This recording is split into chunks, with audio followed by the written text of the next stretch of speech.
Oke, assalamualaikum warahmatullahi wabarakatuh. Selamat datang di pertemuan ke-13, di mana di pertemuan ini kita lakukan pertemuan praktikum secara online, yaitu melalui video, dikarenakan materi yang akan kita bahas kali ini lumayan panjang dan diperkirakan tidak akan cukup jika kita bahas di kelas. Nah, untuk pertemuan kali ini kita akan membahas yang namanya JDBC atau Java Database Connection.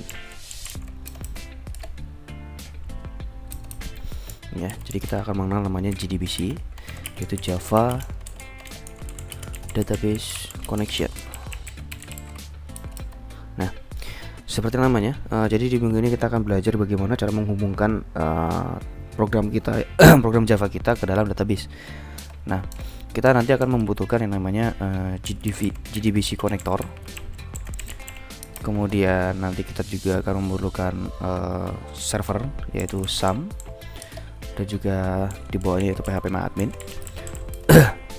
Ya, ini kita gunakan untuk menghubungkan database ke MySQL. Sebenarnya ada satu lagi yaitu tentang SQLite, tapi kita tidak akan bahas di sini. Silahkan dipelajari sendiri saja. Jadi kita akan fokus ke MySQL. Oke, langkah yang pertama kita akan silahkan kalian download JDBC konektornya. Jadi kalian masuk ke browser, kemudian cari saja di sini, kalian cari download JDBC connector.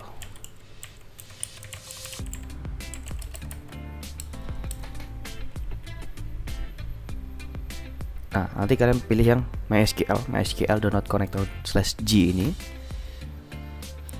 Nah, di sini silahkan kalian cari Microsoft Windows ini, kalian ganti menjadi platform independen. Nah, di sini kan ada dua pilihan. Yang pertama ini ada platform independen bla bla bla, yang tar archive, yang ini zip archive. Nah, silahkan kalian download yang zip archive.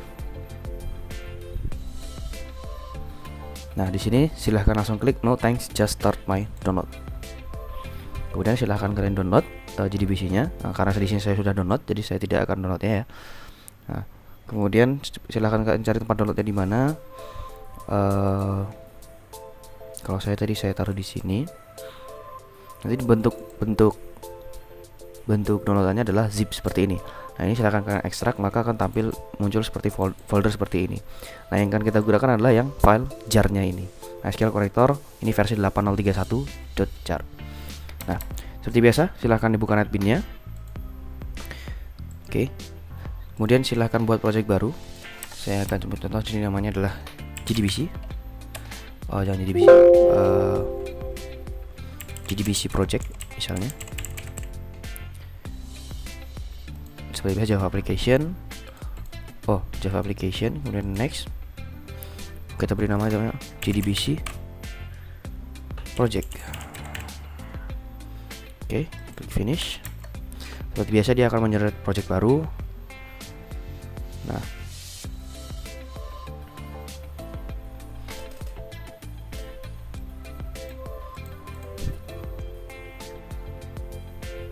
oke, setelah muncul seperti ini adalah projectnya. Nah,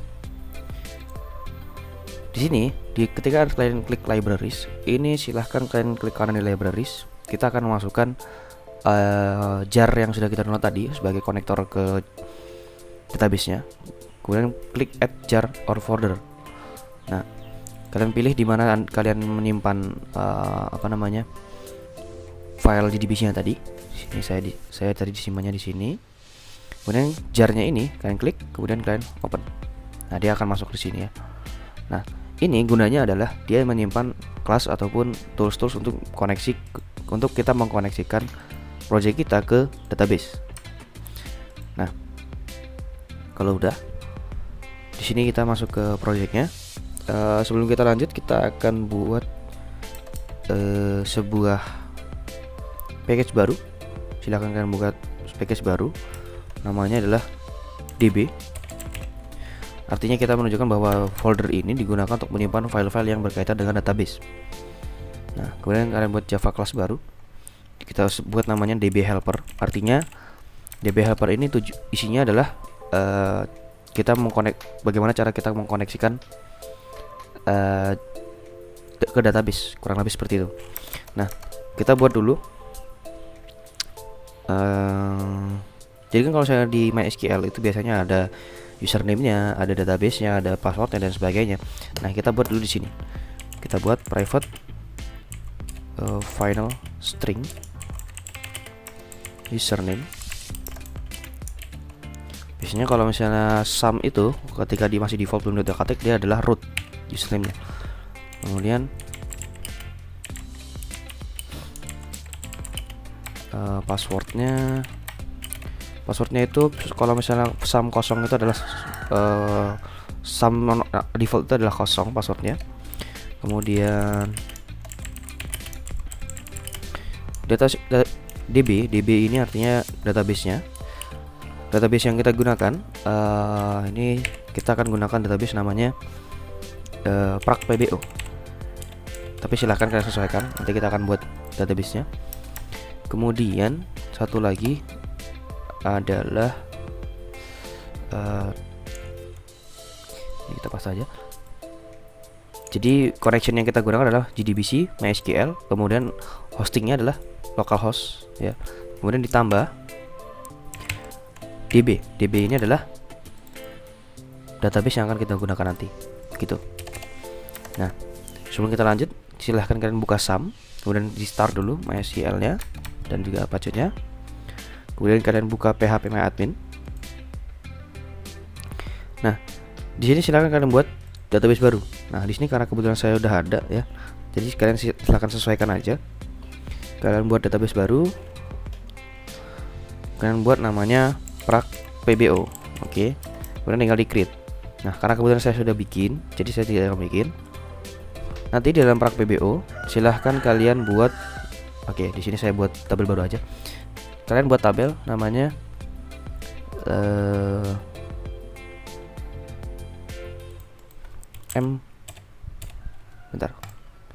MHS. Oke. MHS.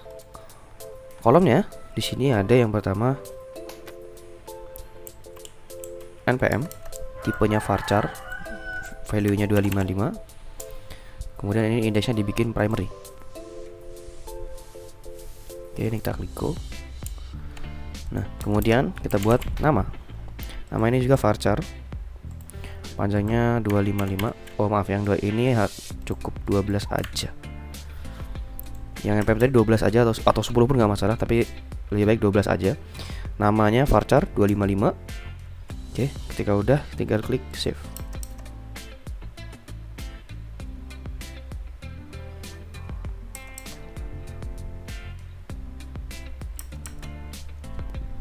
Kita tunggu. Nah, di sini sudah dibuat tabel MHS. Nah ya, ini tabel MHS, ada primary key-nya dari npm, ini ada atributnya nama. Ini akan kita gunakan untuk koneksi nanti.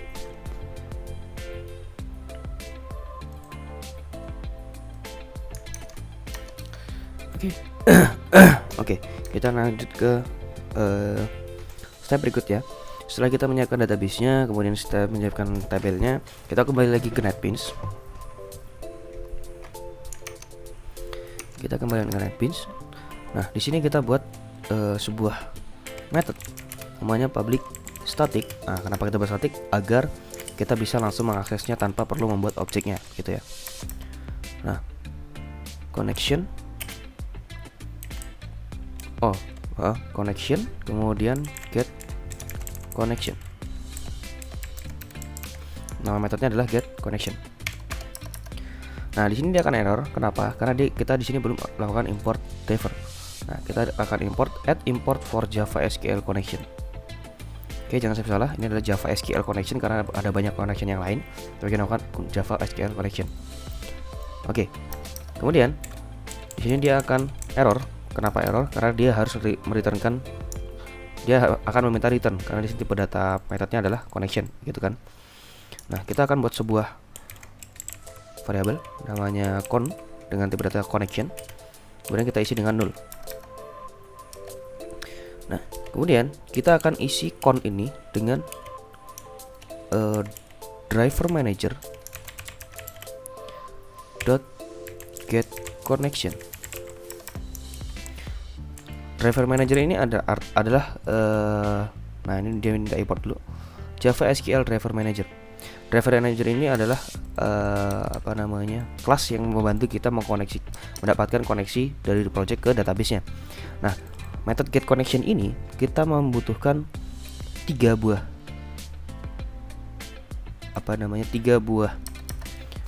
parameter argumen, yaitu yang pertama adalah connection-nya atau beserta database-nya, yaitu kita gunakan mycon yang kita sudah buat tadi. Mycon isinya adalah JDBC MySQL localhost plus DB, DB-nya adalah Prague PBO tadi kan. Kemudian username-nya apa, kemudian passwordnya apa. Ya, karena tadi kita udah deklarasikan username dan passwordnya di sini, kita tinggal gunakan variabelnya aja gitu. Nah, dia di sini error karena non static ya, saya lupa. Di sini harus kita buat static karena atribut static hanya bisa dipanggil di method static juga. Oke, kita buat static dulu semuanya.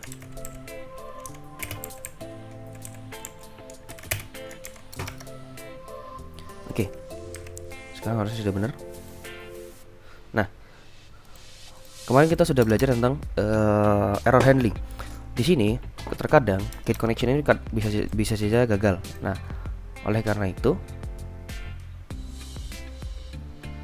kita harus, untuk mendapatkan get connection ini, kita harus mengsurround dia dengan try and catch. Nah, kita klik saja di lampu ini, kemudian kalian klik surround statement with try catch. Nah, dia akan menggunakan try and catch. Nah, di sininya kita gunakan SQL exception.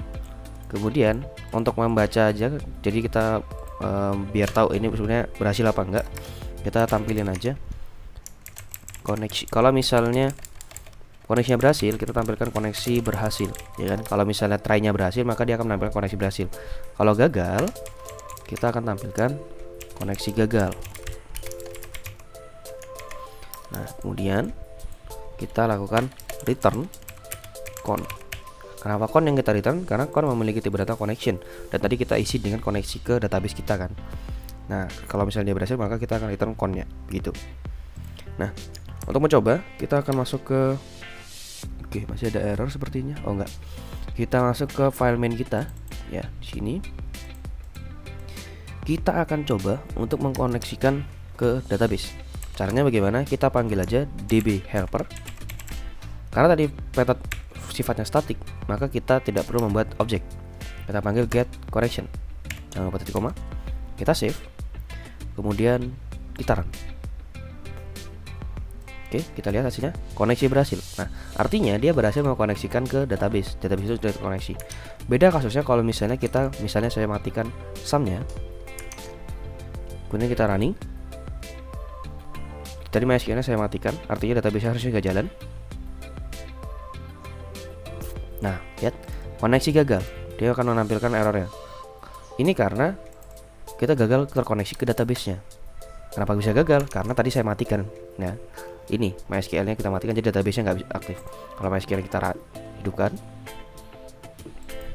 kemudian kita run. Nah, di sini baru koneksinya berhasil. Oke, terus kemudian apa yang kita lakukan setelah koneksinya berhasil?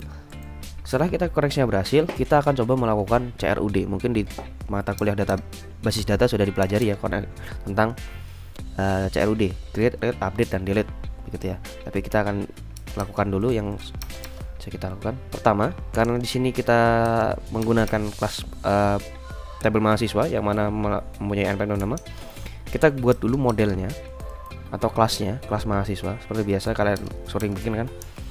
Kita buat kelas mahasiswa namanya. Kita klik finish.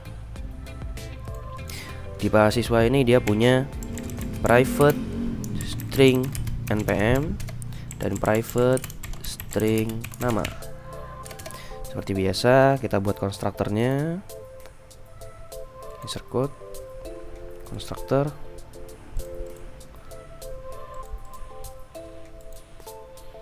Kemudian kita buat setter and getternya seperti biasa.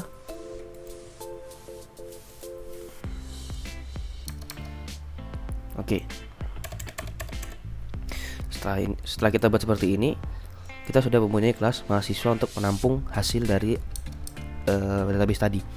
Nah, kita perlu untuk melakukan CRUD, kita memerlukan sebuah kelas lagi yang biasanya disebut dengan model. Nah, biasanya saya gunakan namanya, apa nama kelasnya, kemudian apa model, baru ditambahkan model. Jadi kalau misalnya kita membuat model mahasiswa, berarti dia namanya adalah mahasiswa model. Untuk apa mahasiswa model ini? Kalau kelas mahasiswa tadi dia menampung apa saja yang dimiliki oleh mahasiswa, mahasiswa model ini digunakan untuk melakukan CRUD. Jadi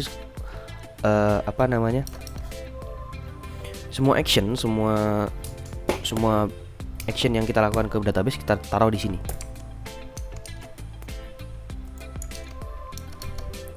Oke. Kita masuk ke mahasiswa model. Apa yang perlu kita buat pertama adalah, karena mahasiswa model ini berkaitan dengan database, artinya kita memerlukan koneksi dulu ke database. Agar kita tidak perlu memanggil koneksinya di awal seperti ini terus, maka kita tinggal buat koneksi di dalam model ini. Jadi kita buat sebuah atribut final dengan tipe connection seperti tadi, namanya con atau yang lain terserah kalian. Dimana nanti kita akan buat constructor.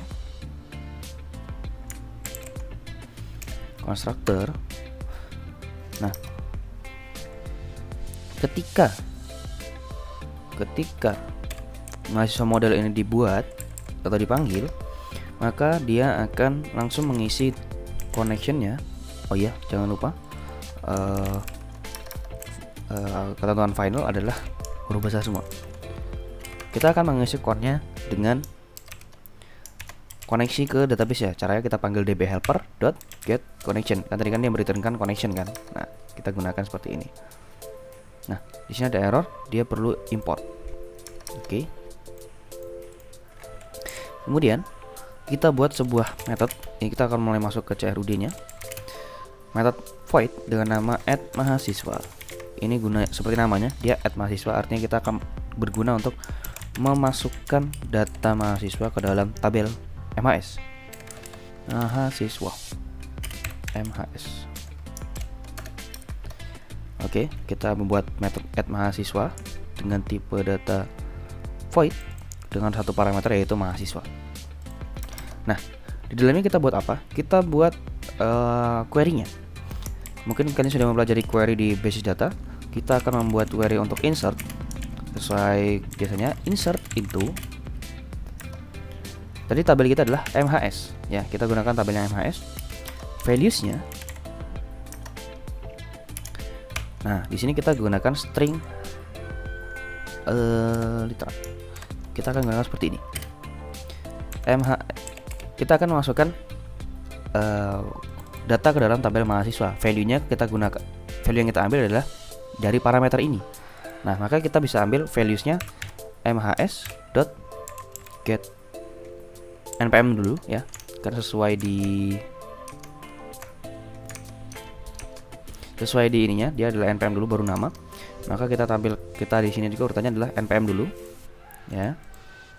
Kemudian tambah, kita kasih, di sini jangan lupa kasih petik ya, petik 1, kemudian sini petik 1 lagi, koma, kemudian petik lagi, ditambah mhs.get nama. Kita turun ke bawah aja dan tutup, titik koma. Oke, mungkin terlihat ribet ya. Oh ya, ini get namanya kurang tanda kurung. Mungkin terlihat ribet, tapi kalau misalnya saya panggil, kita tampilkan insertnya, maka dia akan tampil. Sebentar, kita panggil dulu di sininya.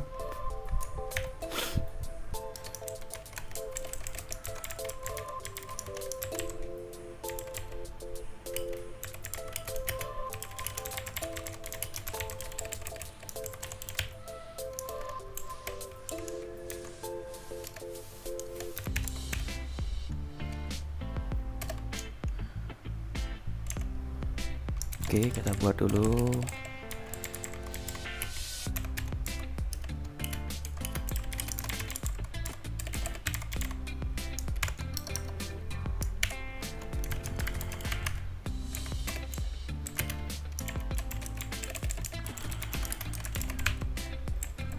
Oke, misalnya seperti ini, nanti kita akan masukkan sini. Nah, ini untuk nunjukin aja bentuk dari ini. Kalau kita print, dia akan tampil seperti ini. Nah, ya, ketika kita buat seperti ini, dia akan tampilnya nilai yang masuk adalah seperti ini. Insert into MHS, values-nya 2017-01, kemudian ini. Nah, kenapa di sini ada terpisah-pisah, ada tutup kurung, kemudian petik satu dan sebagainya? Ini tujuannya untuk buat seperti ini. Gitu. Oke. Next, kita lanjutkan. Nah, setelah kita dapatkan query-nya, kita perlu execute query-nya agar bisa masuk, bener kan? Nah, caranya kita untuk insert, kita bisa menggunakan namanya prepared statement. Misalnya saya buat stmt. Nah, prepared statement ini perlu di insert, import maksudnya. Nah, Java SQL prepared statement. Kita akan lakukan oh maaf, ini yang ini nggak usah, maaf, lupa. Oke, kita cukup buat con ini dari yang atas ya, dari connectionnya itu. Kemudian kita buat create statement. Nah, kita buat create statement. Kemudian untuk mengexecute query-nya, kita gunakan execute update. Ya, ini bawaan dari sananya. Kita gunakan metode execute update. Kemudian parameternya kita masukkan query apa yang mau kita gunakan. Nah, tadi kan kita sudah buat query-nya di insert ini kan. Nah, jadi kita masukkan aja di parameternya. Nah, di sini dia akan error. Kenapa error? Karena dia meminta untuk di try and catch. Semua yang berkaitan dengan database kita harus buat try and catch karena ada kemungkinan dia gagal. Nah, kita suruh try and catch. Nah, kita lihat. Nah, lihat di sini dia sudah masuk. Mungkin di sini bisa kita tampilkan berhasil memasukkan data. Nah, di sini kita tampilkan gagal memasukkan data. Oke, sekarang bisa kita coba. Kita di sini kita sudah sempat membuat satu satu objek mahasiswa MHS1 dengan npm 2001, namanya nama Ervan Kodri. Nah, kita panggil metodenya mhs.add_mahasiswa, parameter adalah MHS1 ini. Jadi data ini kita coba masukkan ke dalam database ya, menggunakan metode add mahasiswa. Mari kita running. Oke, koneksi berhasil memasukkan data. Datanya sudah berhasil dimasukkan. Mari kita coba cek.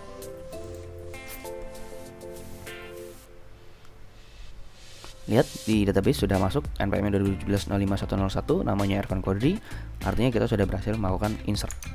Nah, gimana kalau misalnya kan tadi kan npm-nya itu primary key. Coba kita running lagi. Apakah dia berhasil? Oke, dia gagal. Kenapa gagalnya? Kita lihat di sini SQL-nya. Duplicate entry 2017-05-101 for key. Artinya ada duplicate entry. Tadi kan kita sudah masukkan npm yang ini, kita coba masukin lagi, dia nggak mau karena dia adalah primary key, harus unik. Ya, jadi ini sudah termasuk dia sudah bisa menangani error kalau misalnya duplicate entry. Nah, kita bisa buat lebih baik lagi dengan cara kita buat if else. If else-nya untuk apa? If concrete statement.execute update insert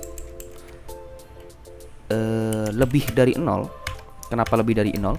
Karena sebenarnya metode ini mengembalikan nilai integer. Kalau misalnya dia lebih dari 0, maka berarti statementnya berhasil. Kita berhasil memasukkan data. Nah, kalau tidak, maka kita katakan gagal memasukkan data. Oke, kita running. Oh ya, tadi saya belum ganti.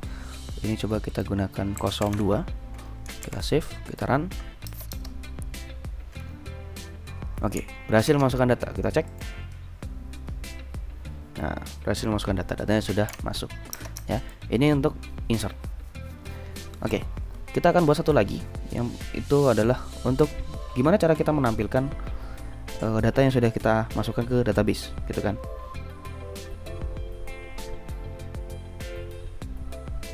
Nah, caranya kita buat satu metode lagi di dalam mahasiswa model ini dengan tipe data yang sama.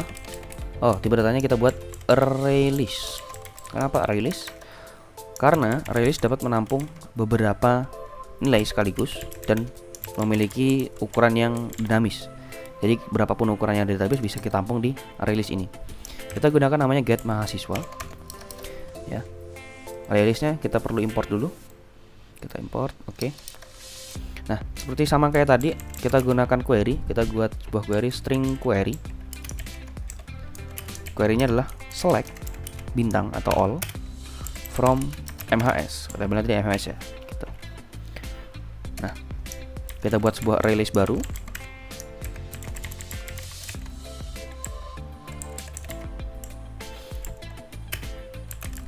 MHS misalnya sama dengan new ArrayList mahasiswa. Seperti biasa kita inisiasi dulu. Oke, ArrayList masih kosong sini ya. Kemudian kita akan buat sebuah variabel baru dengan tipe data result set. Result set ini dia akan menampung nilai yang berhasil diambil dari query. Result set misalnya namanya rs, kemudian count seperti tadi dot create statement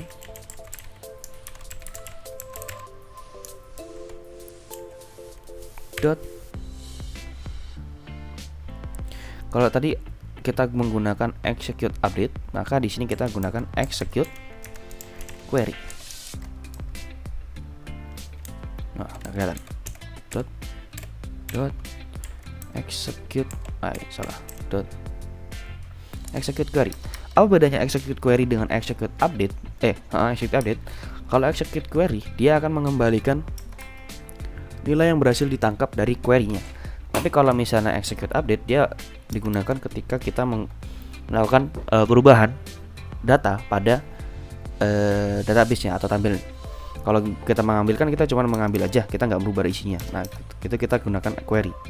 Tapi kalau kita insert, update, dan delete, kita gunakan execute update.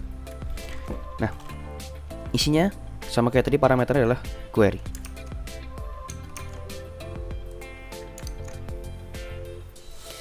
Nah, oke. Nah, hasil dari query ini akan ditampung di dalam result set ini. Nah, ini error karena kita belum import. Kita import dulu. Oke, sudah diimport. Dia masih error. Dia error lagi karena lagi-lagi seperti biasa yang terkaitan dengan connection database itu harus cakup dengan try and catch. Oke. Nah, di sini sudah. Nah, result setnya ini kita akan kan kalau misalnya kita return result setnya, dia akan berantakan bentuknya. Mungkin kita coba dulu show rs kita coba dulu, kita tampilkan dulu nih pas sebentar, kita akan return agar nggak error, kita return MHS nya aja, ininya kita naikin.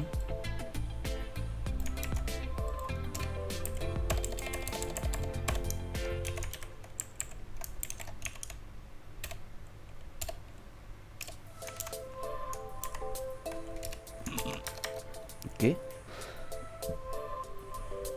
Kita akan coba panggil di sini mhs.get mahasiswa. Oke, coba kita run.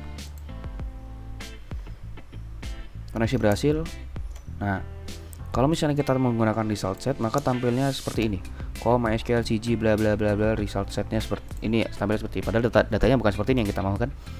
Nah, oleh karena itu kita akan rubah, kita akan konversi result set ini menjadi sebuah ArrayList. Caranya bagaimana? Kita akan gunakan perulangan while rs.next.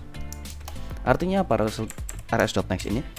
Kita akan melakukan perulangan selama masih ada data selanjutnya di dalam result set. Ya, kalau misalnya dia data pertama, kemudian masih ada data kedua dan seterusnya, dia akan next sampai selesai. Nah, dalam perulangan ini kita akan membuat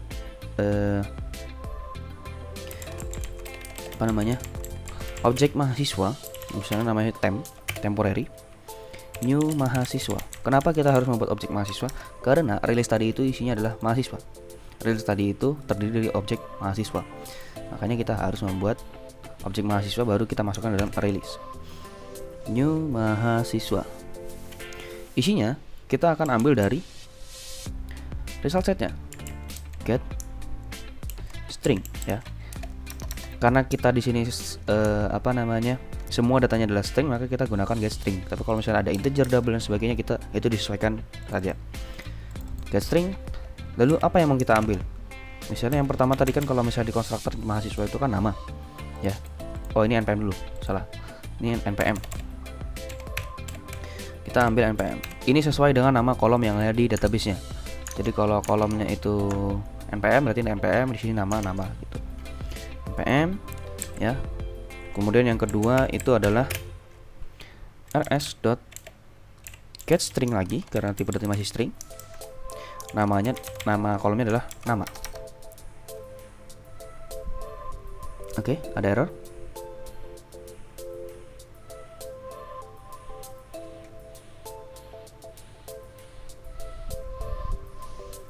Oke, sebentar. Oh, ini harusnya nih gini. Oke. Ya. Oke, masih error lagi. Kurang tutup kurung. Oke. Sekarang kelas metode objek mahasiswanya sudah masuk. Sekarang kita tinggal mhs.add. MHS tadi release-nya tadi ya. .add, artinya kita tambahkan objek mahasiswa yang baru ini ke dalam release. Kita masukkan temp gini. Nah. Oke, seperti biasa kita buat menunjukkan kalau berhasil mengambil datanya, kita buat berhasil mengambil data. Kalau gagal, kita tampilkan short gagal mengambil data. Oke. Kemudian kita return MHS-nya karena di sini release dan kita perlu return tipe data release juga. Kita gunakan return MHS-nya. Oke.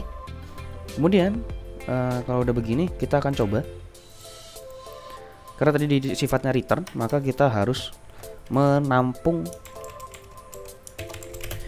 nilai yang di returnnya. Kita buat satu buah variable release lagi dengan isinya adalah mahasiswa. Misalnya kita buat list MHS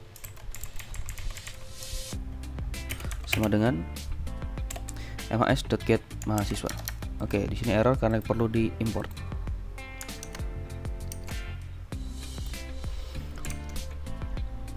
Nah, oke, setelah diimport kita sudah membuat list mahasiswanya. Nah, di sini kita akan coba gunakan for each.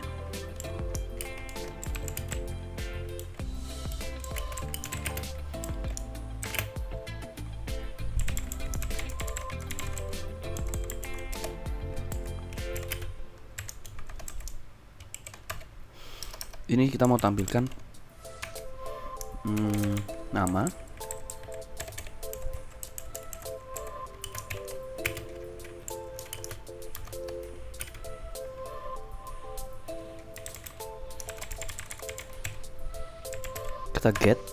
kita get dulu, get i, kemudian kita get, baru kita get namanya, nama. Ya, ini sama kita lakukan lagi, mengambil npm-nya.